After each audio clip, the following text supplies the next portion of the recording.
So ఇప్పుడు మనం ఈ లాగిన్ ప్రాసెస్ కూడా సక్సెస్ఫుల్గా కంప్లీట్ చేసాం. మనకు వచ్చిన టోకెన్ కూడా లోకల్ స్టోరేజ్లో స్టోర్ చేసుకున్నాం. అయితే ఇక్కడ చూడండి, మనం లాగిన్ అయిన తర్వాత మనకి పేజ్ రీడైరెక్ట్ అవ్వాలి. అంటే ఫస్ట్ మన ఫ్లో చూడండి. మన ఫ్లోలో ఫస్ట్ వెండర్ రిజిస్టర్ అవుతారు. రిజిస్టర్ అయిన తర్వాత ఆ క్రెడెన్షియల్స్ తీసుకొని మళ్ళీ లాగిన్ అవ్వాలి. లాగిన్ అయిన అప్లికేషన్ లోపలికి, అంటే యూజర్ లాగిన్ అయిన తర్వాతనే అప్పుడు మన నెక్స్ట్ ప్రాసెస్ అనేది ఫర్దర్ స్టార్ట్ అవుతుంది.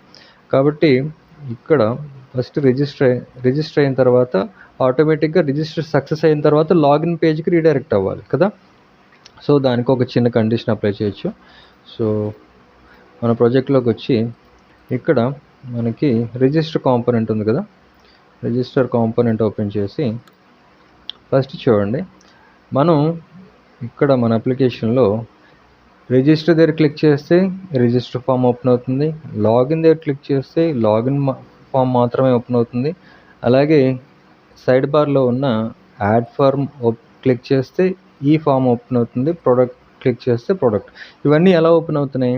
ఇదంతా సింగిల్ పేజే. మనం ఏది కూడా ఈ పేజ్ దాటి బయటకు వెళ్ళట్లేదు. చూడండి, మనం ఎక్కడున్నా సరే ఇప్పుడు మనం యాడ్ ప్రోడక్ట్లో ఉన్నాం. సైడ్ బార్లో ఉన్న కాంపోనెంట్ యాడ్ ప్రోడక్ట్లో ఉన్నాం. నేను ఎక్కడున్నా సరే అప్లికేషన్లో రిజిస్టర్ దగ్గర క్లిక్ చేస్తే ఆటోమేటిక్గా పేజ్ అనేది మారకుండా, కనీసం రిఫ్రెష్ కూడా అవ్వకుండా ఈ రిజిస్టర్ ఫామ్ అనేది ఓపెన్ అయ్యింది. అలాగే లాగిన్ క్లిక్ చేస్తే లాగిన్ కూడా ఓపెన్ అయింది. ఇది ఎలా ఓపెన్ అయింది? మనం కండిషనల్గా కాంపోనెంట్స్ని ఇక్కడ రెండర్ చేసాం. అంటే మనకు కావాల్సిన కాంపోనెంట్ని లాజికల్గా చూపించాం. అయితే అది ఎలా చూపించాం? ఫస్ట్ మనకి ల్యాండింగ్ పేజ్ ఉంది.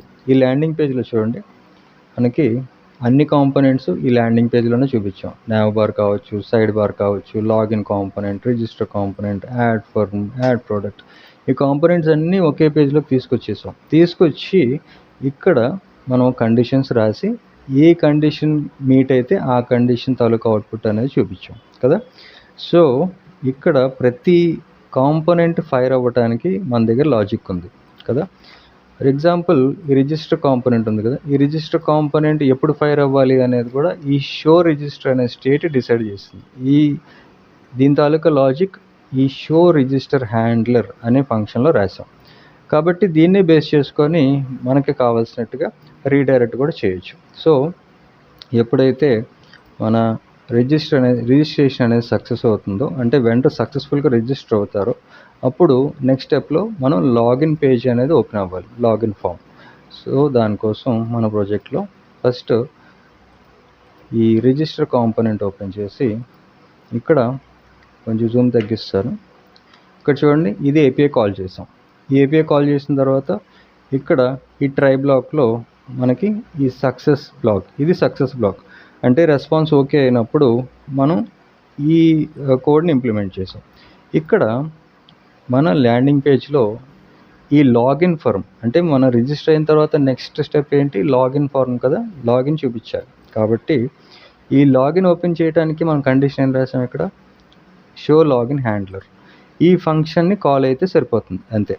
కాబట్టి ఈ ఫంక్షన్ని రిజిస్టర్ కాంపోనెంట్కి ప్రాప్స్ కింద పంపించాలి. సో దానికోసం ఈ రిజిస్టర్ కాంపోనెంట్ ఉంది కదా, ఇక్కడ షో లాగిన్ హ్యాండ్లర్, ఇదే కదా ఫంక్షన్ పేరు, ఇదే. సో దీన్ని కాపీ చేసి ఇక్కడ ఈక్వల్ టు కర్లీ బ్రేసెస్ తీసుకొని ప్రాప్స్లో షో లాగిన్ హ్యాండ్లర్, దీన్ని ఇలా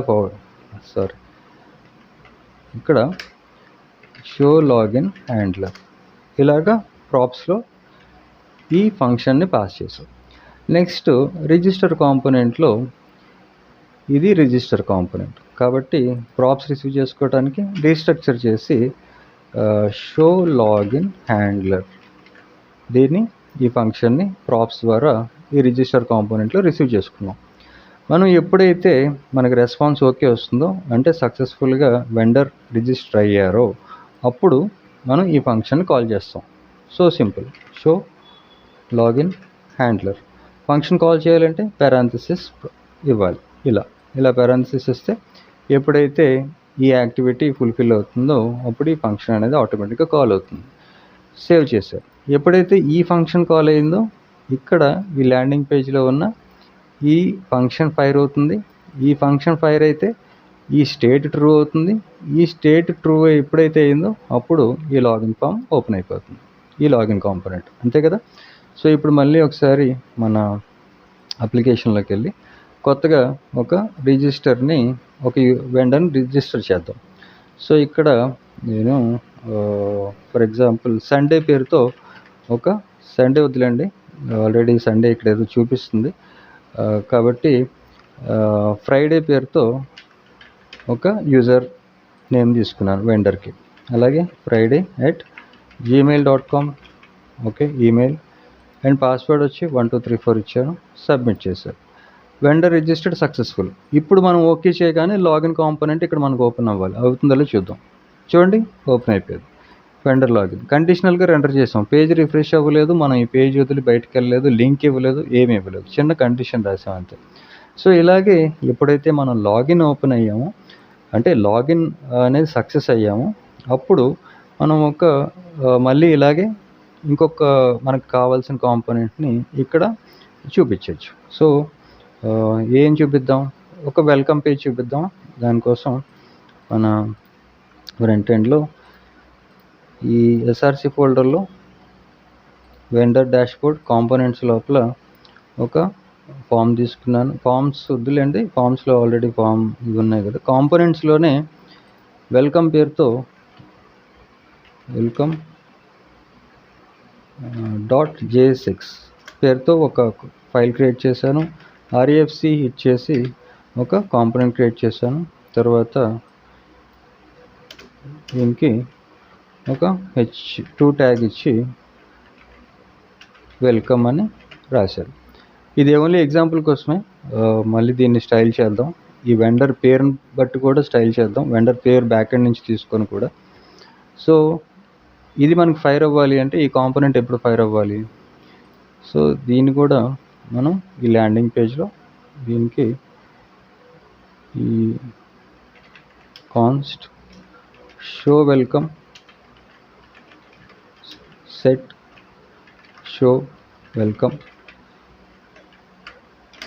ఒక యూజ్ స్టేట్కి ఫాల్స్, అలాగే ఈ ఫంక్షన్ని కాపీ పేస్ట్ చేశాను. దీనికే షో వెల్కమ్ హ్యాండ్లర్ చేసి ఇక్కడ సెట్ షో వెల్కమ్, ఇది ట్రూ అవుతుంది, మిగతా స్టేట్స్ అనేవి కూడా ఫాల్స్ అవుతాయి, ఫాల్స్. ఇలా ఇది ఎప్పుడైతే మన షో వెల్కమ్ అనేది ట్రూ అవుతుందో అప్పుడు ఈ కాంపోనెంట్ని, వెల్కమ్ కాంపోనెంట్ని ఇక్కడ ఫైర్ చేద్దాం. షో వెల్కమ్ అనేది ట్రూ అయితే అప్పుడు ఈ వెల్కమ్ కాంపోనెంట్ని ఇంపోర్ట్ చేసుకొని ఇలాగా రెండర్ చేసాం. ఇక్కడ దాకా బాగానే ఉంది. సో మిగతావి కూడా కొంచెం జూమ్ తగ్గించి మిగతా ఫంక్షన్స్కి కూడా ఈ సెట్ షో వెల్కమ్ అనేది ఫాల్స్ చేసేద్దాం. సో మనకి 4 ఫంక్షన్స్ ఉన్నాయి. ఈ 4 ఫంక్షన్స్లోని కూడా ఈ సెట్ వెల్కమ్ని ఫాల్స్ చేస్తున్నారు. Set show welcome false, all set. ఇప్పుడు మన లాగిన్ ఫామ్కి ఈ సెట్ షో వెల్కమ్ హ్యాండ్లరా, ఈ ఫంక్షన్ ఇక్కడి నుంచి కాపీ చేశాను. షో వెల్కమ్ హ్యాండ్లర్ కాపీ చేసి ఇక్కడ పేస్ట్ చేశాను. ప్రాప్స్లో పంపిస్తున్నాను లాగిన్ ఫామ్కి. పేస్ట్ చేసి ఇది ఈక్వల్ టు కర్లీ బ్రేసెస్ మధ్యలో ఈ ఫంక్షన్ పాస్ చేసి ప్రాప్స్ కింద సేవ్ చేశాను. ఇప్పుడు లాగిన్ కాంపోనెంట్లో ఇక్కడ ప్రాప్స్ తీసుకొని ఇది పేస్ట్ చేశారు.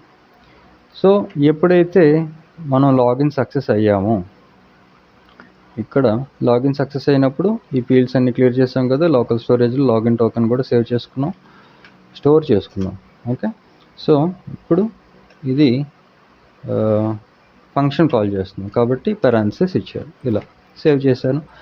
సేవ్ చేసిన తర్వాత ఇప్పుడు మళ్ళీ ఒకసారి మనం లాగిన్ అవుదాం.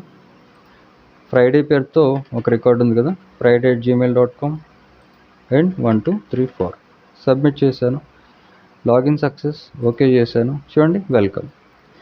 ఎప్పుడైతే లాగిన్ అయ్యాం ఇక్కడ వెల్కమ్ అని వచ్చింది. ఇక్కడ నుంచి మనం యూజర్ పేరు కూడా తీసుకొని చూపిద్దాం, అది డైనమిక్గా చూపిద్దాం నెక్స్ట్ కమింగ్ స్టెప్స్లో. నెక్స్ట్ ఇప్పుడు ఫర్మ్. ఇప్పుడు లాగిన్ అయిన తర్వాత ఈ పర్టిక్యులర్ వెండర్కి అంటే రికార్డ్స్లో చూడండి బ్యాకెండ్లో మనం ఆల్రెడీ కోడ్ రాసి ఏపీఐ కూడా రెడీగా పెట్టుకున్నాం. ఇక్కడ మనకి ఫర్మ్స్, ఇది ఫర్మ్స్ తాలూకా కలెక్షన్స్. ఇక్కడ మనకి 2 రికార్డ్స్ ఉన్నాయి. ఈ 2 రికార్డ్స్ ఒకే వెండర్కి సంబంధించినవి. ఇక్కడ ఇప్పుడు మనం అంతా సెట్ చేసుకున్నాం, ఏపీఎస్ కూడా రెడీ చేసుకున్నాం, ఫ్రంట్ ఎండ్ అనేది డెవలప్ చేస్తున్నాం. ఇక్కడ మనకి ఎంతమంది కావాలంటే అంతమంది వెండర్స్ మనం రిజిస్టర్ చేసుకోవచ్చు. లాగిన్ అయిన తర్వాత ఏ పర్టికులర్ వెండర్కి ఆ పర్టికులర్ ఫర్మ్ అనేది యాడ్ చేస్తాం, అంటే రెస్టారెంట్స్. ఓకే, సో ఆ ప్రాసెస్ ఇప్పుడు స్టార్ట్ చేద్దాం.